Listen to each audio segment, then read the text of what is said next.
साल भर बाद अब जेल से बाहर आ चुके हैं।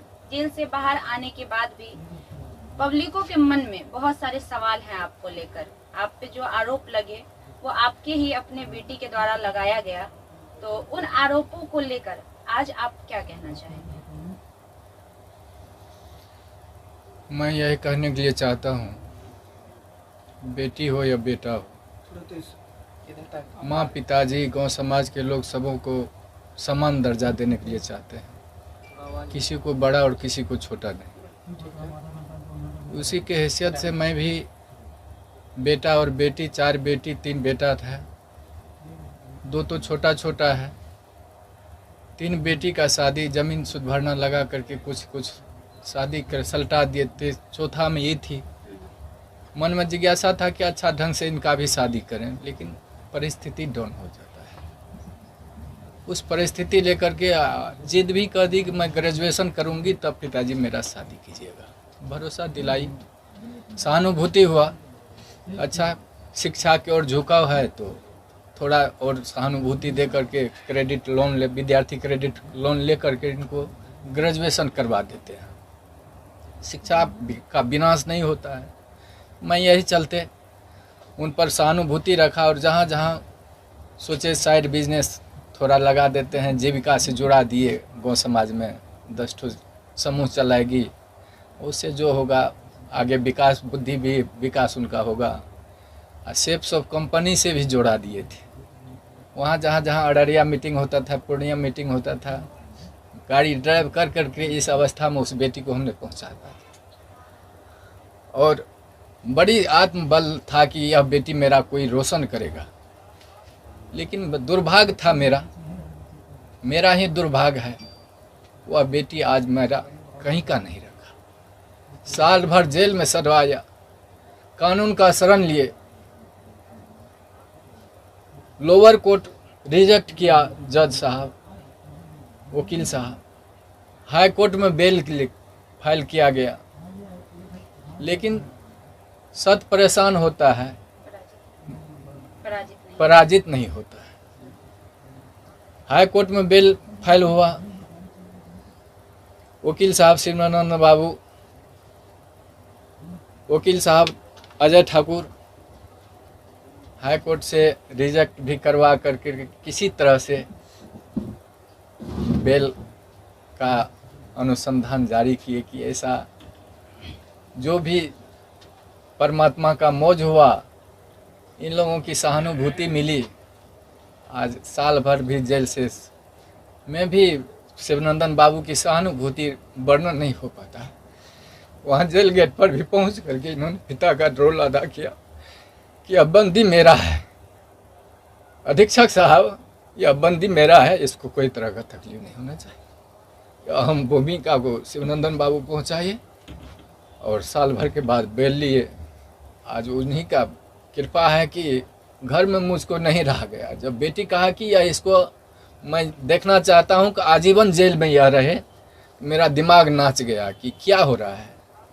फिर भी एक शिक्षाप्रद कहानियाँ थी।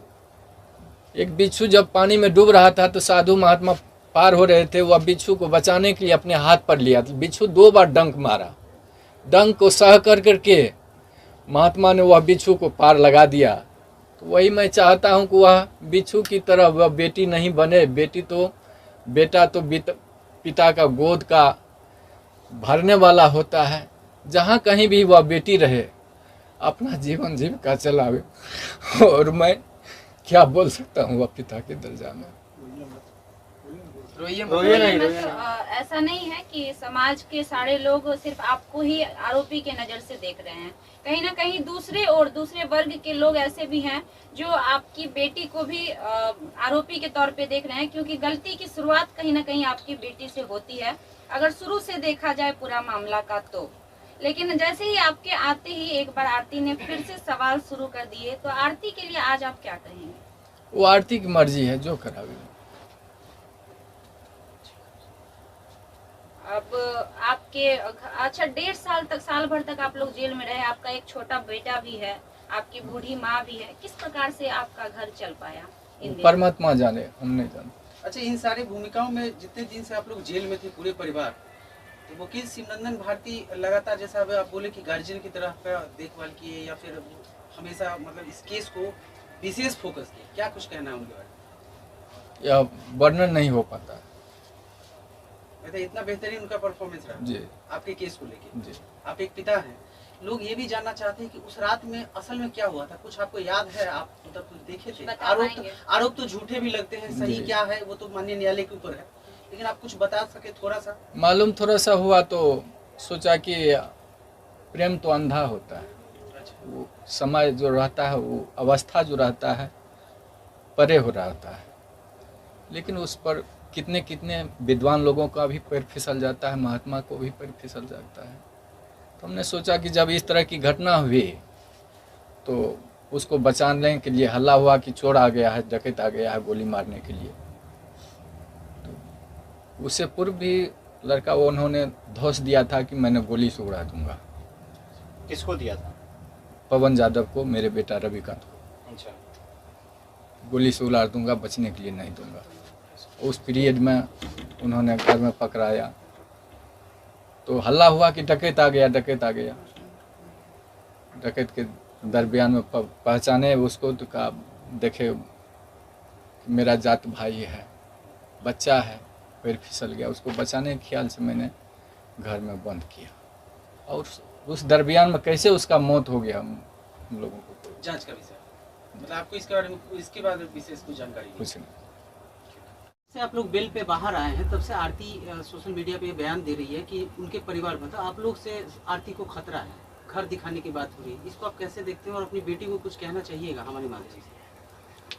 हम तो यही कहने के लिए चाहते हैं कि माँ बाप तो जिगर होते हैं, हृदय का टुकड़ा बाल बच्चा उनका होता है, तो उसके प्रति आघात कहीं माँ बाप सोचे, गांव समाज के लोग सोचे।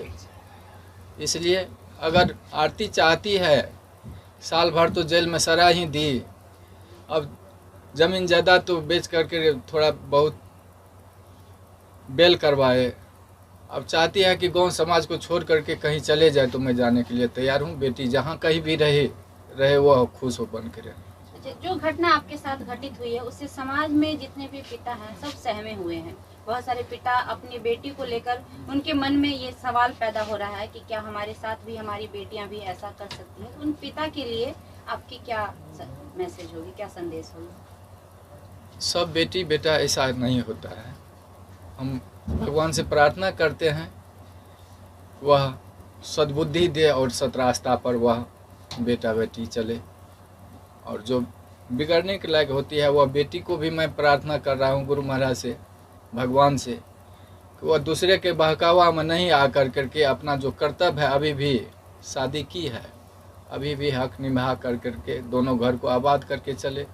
इसी में मैं भगवान से प्रार्थना